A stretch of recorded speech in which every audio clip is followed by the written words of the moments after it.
फिर से जिंदा कर सकता था और सूखे बेजान पेड़ों को दोबारा हरा भरा बना सकता था। लेकिन इतनी शक्तियों के बावजूद वो खुद को बूढ़ा होने से नहीं रोक पाया। अमरता की शक्ति पाने के लिए उसने एक दंतकथा जैसी तलवार बनानी शुरू की। उसे बस इतना करना था कि ग्रहण के समय उस रत्न को तलवार में जड़ दे और वो हमेशा के लिए जीवित हो जाता। लेकिन उसके युवा शिष्य कोस ने ये सब देख लिया। उसके दिल में जलन और लालच पैदा हो गया और धीरे धीरे वो अंधकार में डूब गया। जैसे ही उसका गुरु अपना अनुष्ठान पूरा करने वाला था, कोस ने अचानक उस पर हमला कर दिया। उसने उस पर एक विशाल पत्थर गिरा दिया और अमरता की शक्ति खुद के लिए छीन ली। इसके बाद उसने उसे जमीन के गहरे अंदर दफना दिया। 1000 सालों तक वो वहीं अंधेरे में कैद रहा, नफरत और बदले की आग में जलता हुआ। उस पल का इंतजार करता रहा जब वो फिर से इस दुनिया में लौट सके। बहुत समय बाद एक छोटी लड़की गलती से उसके श्रापित खूल तक पहुंच गई। अपनी जिज्ञासा को रोक न पाने के कारण उसने उसे छूने की कोशिश की। जैसे ही उसने खूल को छुआ, एक कांटे ने उसकी उंगली चुभो दी। उसकी बड़ी बहन जो उसे ढूंढते हुए वहां पहुंची थी, वो भी उस खूल के जादू से बच नहीं पाई और उसकी उंगली भी जबरदस्ती चुभ गई। जैसे ही ये हुआ, छोटी बहन अचानक कोमा में चली गई।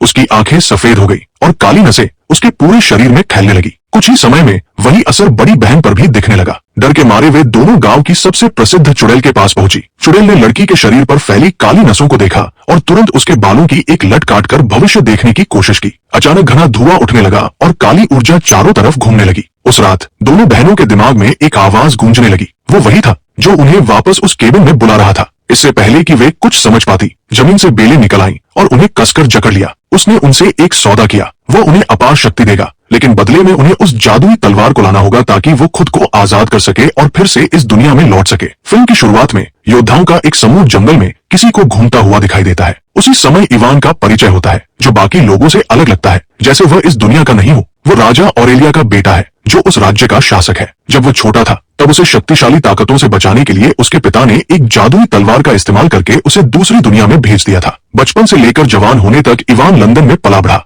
अब अपने पिता के आदेश पर वह अपनी असली जादुई दुनिया में वापस लौट आया है। जैसे ही योद्धा जंगल में आगे बढ़ते हैं, एक बूढ़ा आदमी उन्हें रोकता है और एक अजीब जीव के बारे में बताता है, जो गांव के जानवरों को मार रहा है और अब लोगों के लिए भी खतरा बन चुका है। वह कहता है कि उसने उस जीव को क्रिकेट मैदान के पास देखा था। ये सुनकर सभी योद्धा अपने हथियार निकाल